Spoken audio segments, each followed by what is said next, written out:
Olá, nono ano, tudo bem, meus amores? Como vocês estão? Bom, vamos para mais um resuminho da nossa semana.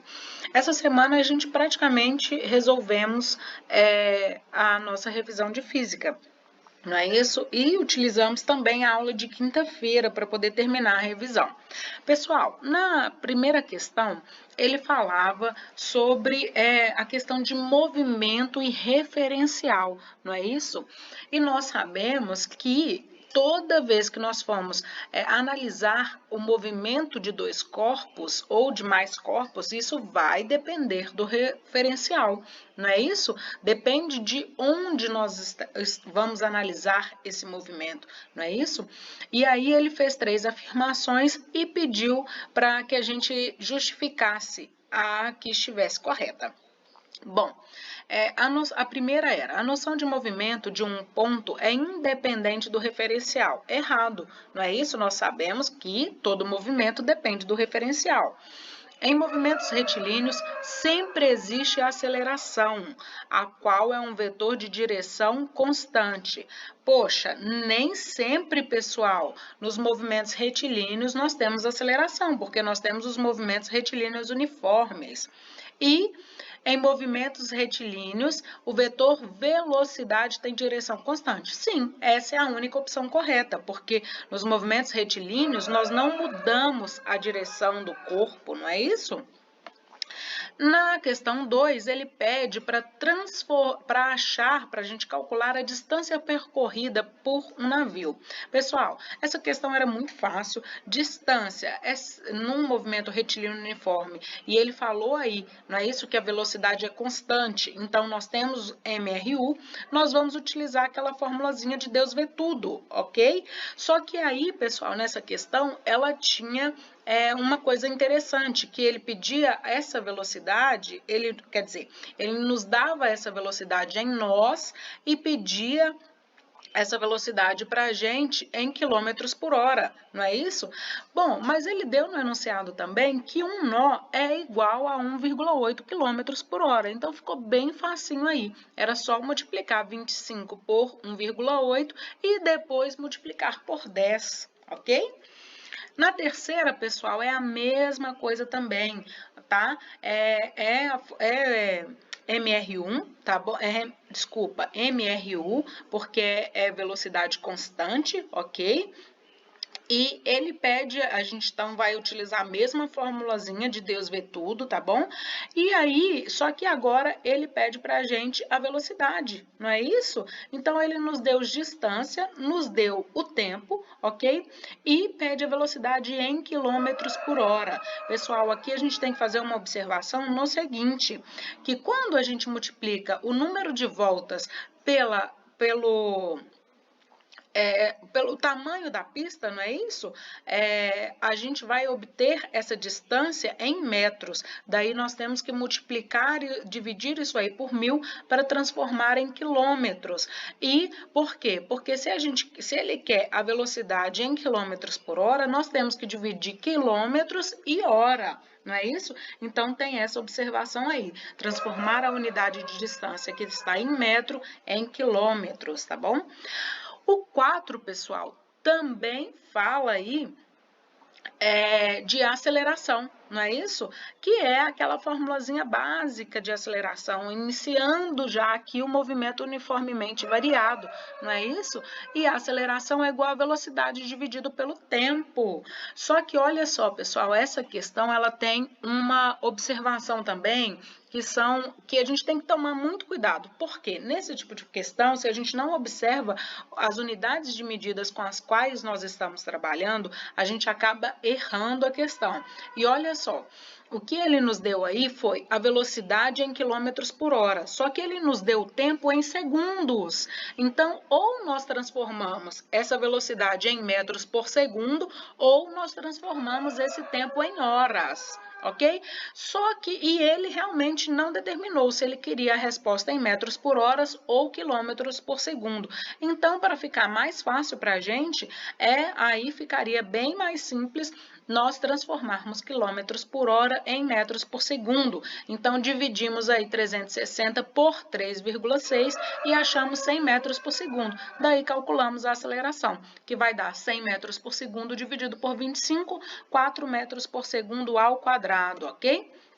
Pessoal, nessa questão 5, a gente basicamente não tem que fazer cálculo, mas nós temos que saber a fórmula do movimento uniformemente variado. E aí ele está pedindo, está falando sobre distância. E a fórmula que nós temos sobre distância, pessoal, sobre a variação de distância no movimento uniformemente variado, é essa daqui de baixo, não é?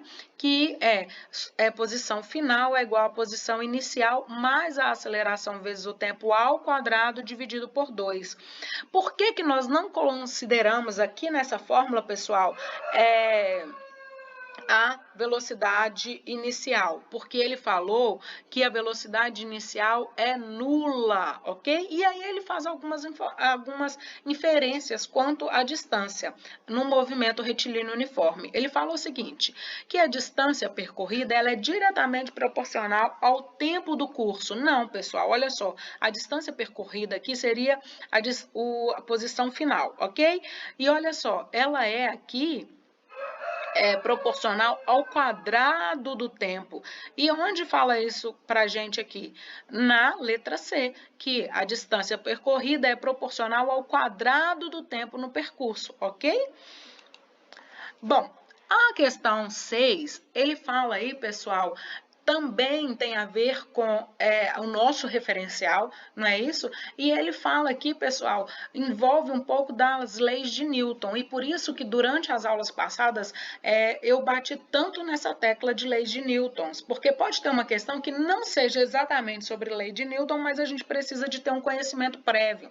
Então, por isso que eu falo mais uma vez com vocês, para quem não assistiu os vídeos de resumo das aulas passadas, corre lá na nossa plataforma no YouTube e assistam, porque tem muita dica legal em relação às leis de Newton, tá bom? Leis de Newton, desculpa.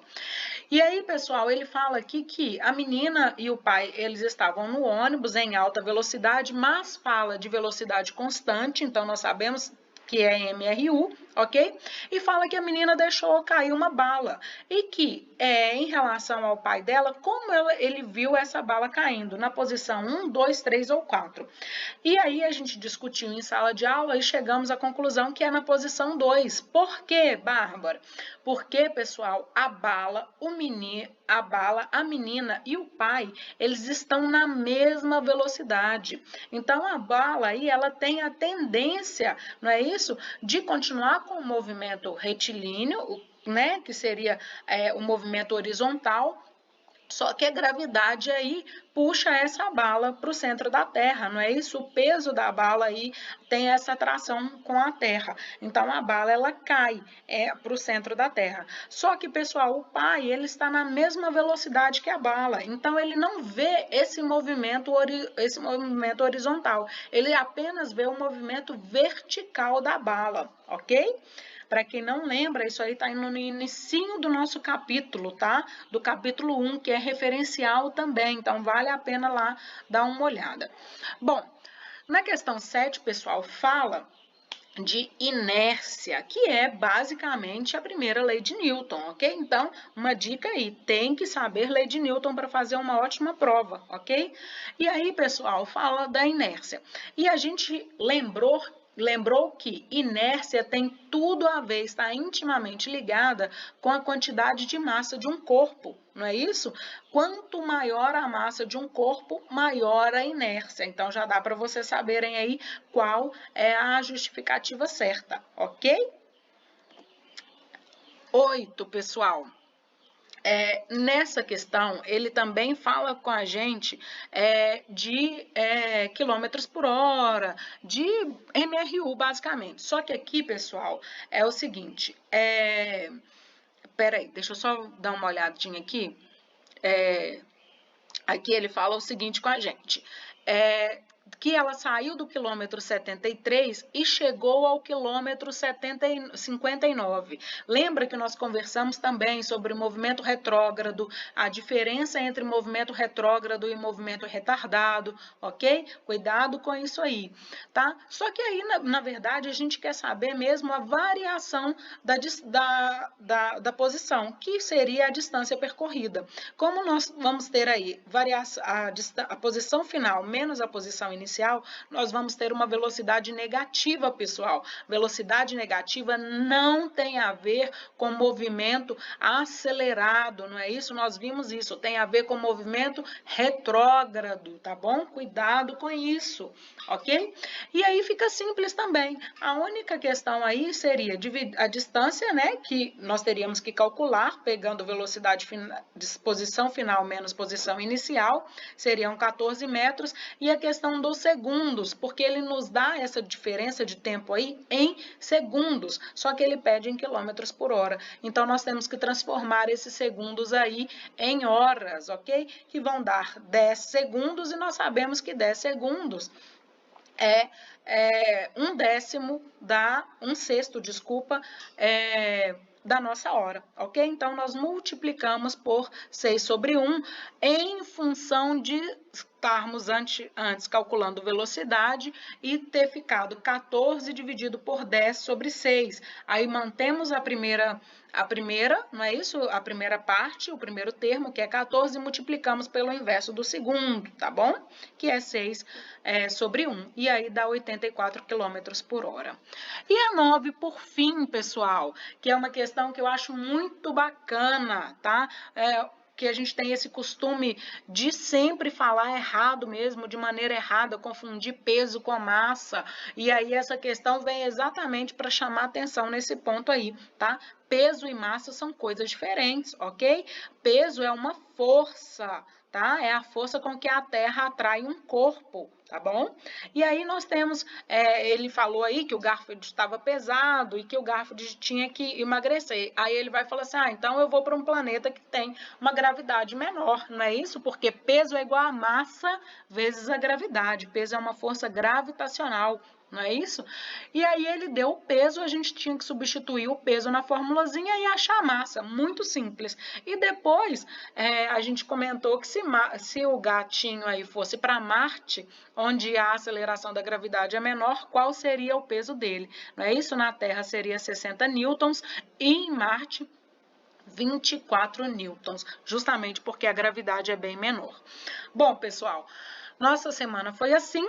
Terminamos de corrigir a nossa revisão. Espero que vocês façam uma ótima prova. Prestem atenção, cuidado com as unidades de medidas, tá? Cuidado com as leis de Newton e a diferença entre movimento acelerado, movimento retrógrado e retardado e progressivo, tá?